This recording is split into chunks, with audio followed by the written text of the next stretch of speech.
तर नमस्कार मित्रांनो, मी नेता चव्हाण तुमचं परत एकदा स्वागत करतो आपल्या चॅनलवरती। तर मित्रांनो, तर बघा तुम्ही काकडी कशा मस्त लागले। तुम्ही कधी या प्रकारची काकडी पाहिली आहे का? जर पाहिली असेल किंवा नसेल, काय जे केलंय ते कमेंटमध्ये नक्कीच सांगा। तर ककड्या या आणखीन छोट्या आहेत बरं का, यांची चव खूप मस्त लागते। आणि हे झाड लावल्यापासून 4 महिन्याच्या कालावधीमध्ये याला खूप साऱ्या काकड्या लागतात आणि खूप गोड असतात, खूप चविष्ट असतात। आणि या काकड्या खाणं आपल्या शरीरासाठी खूप चांगलं असतं, खूप म्हणजे खूपच चांगलं असतं। या काकड्या जर तुम्ही खाल्लात तर याने तुमचा वजन वाढतो। जर समजा तुम्हाला वजन वाढवायचं असेल, किलो 2 किलो वजन वाढवायचं असेल, तर नक्कीच अशा प्रकारच्या काकड्या तुम्ही अवश्य खा आणि मस्तपैकी वजन वाढवा। बघा किती मस्त काकड्या लागलेत, भरपूर काकड्या आहेत, भरपूर। आमच्या घरासमोर पण एक काकडीचं झाड आहे अशाच प्रकारचे, तर तुम्हाला तेही दाखवेल। आणि मी या काकड्यांचं बी खूप महाग भेटतो बरं का मित्रांनो। याच्या काकड्या, या ज्या काकड्या असतात ना, यांचं नावच आहे वेगळं, युनिक असं। झुबॅन्जो काकडी म्हणतात त्याला। तर झुबॅन्जो काकडी कधी खाल्ली आहे का तुम्ही?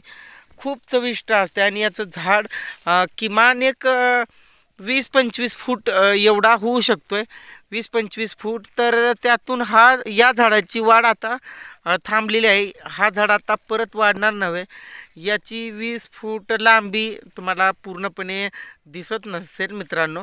खूप मस्त झोबॅन्जो काकडींची चव असते। तुम्ही जर खाल्लं नसेल तर नक्कीच खा आणि तुम्ही अनुभव सांगा मला। तुम्ही जर ही काकडी 15 दिवस रेग्युलरली खाल्लात तर एकदम वाळकुंडे जरी असाल तुम्ही, एका वादळ आलं की उडून जाण्यासारखं जरी असाल, तरी पण तुम्ही गुबगुबीत होणार फक्त 15 दिवसात।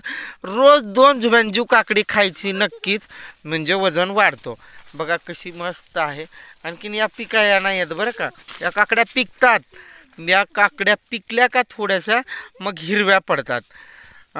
दुसऱ्या काकड्यांचं कसं की बाबा हिरव्या असतात आणि पिकल्या की पिवळसर दिसतात, परंतु या काकड्यांचं असं आहे की या पिकल्याच्या नंतर हिरव्या दिसतात आणि पानं याचे लाल होतात आणि लाल होऊन मग नंतर पानं असे खाली गळतात। दिसलं ना तुम्हाला? हे पान लाल याच्या अगोदरच्या प्रकारचं आहे। आणि ही काकडी तुम्हाला 12 महिने खायला भेटते, झुबॅन्जो काकडी। तर तुम्ही नक्कीच याचं, जर तुम्हाला रोपटं हवं असेल किंवा बिया हव्या असतील तर नक्की मला संपर्क साधा। माझा नंबर मी डिस्क्रिप्शन बॉक्समध्ये देईलच। तर त्या नंबरवरती मला व्हॉट्सअप करा की आम्हाला पण बिया हव्यात दादा, तर तुम्हाला मी बिया याच्या घरपोच करेल। आणि याच्यासाठी काही जास्त किंमत पण नाही आहे, फक्त तुम्ही एका आपली माणसं म्हणून मी तुमच्याकडनं 101 रुपये घेईल, जास्त काय नको आहे मला। आणखीन एक याचं महत्त्वाचं जो फायदा आहे ना, तो स्त्रियांसाठी। ह्या झुबॅन्जो काकडी खाल्ल्याच्या नंतर त्यांचे केसांची वाढ खूप होते। आणि या काकड्यांची साल जी असते, झुबॅन्जो काकडीची साल, ती साल जर तुम्ही चेहऱ्याला लावला तर चेहरा तुमचा एकदम ग्लो करणार मस्तपैकी।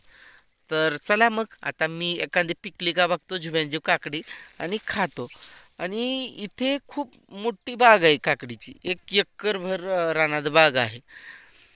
तर तुम्हाला जर या काकड्यांना भेट द्यायची असेल तर नक्कीच भेट देऊ शकता। आणि इथे साईडला आहे, हे आहे गुलाबाचं फूल, गुलाबाच्या फुलाचं झाड दिसतोय ना, हे बघा। या गुलाबाच्या फुलाची बिया, हे पिवळसर दिसतात ना, ते बिया लागल्यात गुलाबाच्या फुलांचे। आणि इथेच ह्याच बिया घेण्यासाठी ही पोरगी आलेली आहे इथे एक, पण त्या पोरीचा चेहरा नाही दाखवू शकत मी, असू द्या नंतर दाखवेल कधीतरी। तर चला मग भेटूया परत एकदा पुन्हा नवीन व्हिडिओमध्ये। अशीच काहीतरी वेगळी अशी माहिती घेऊन मी नेता चव्हाण परत नक्कीच येईल। बाय।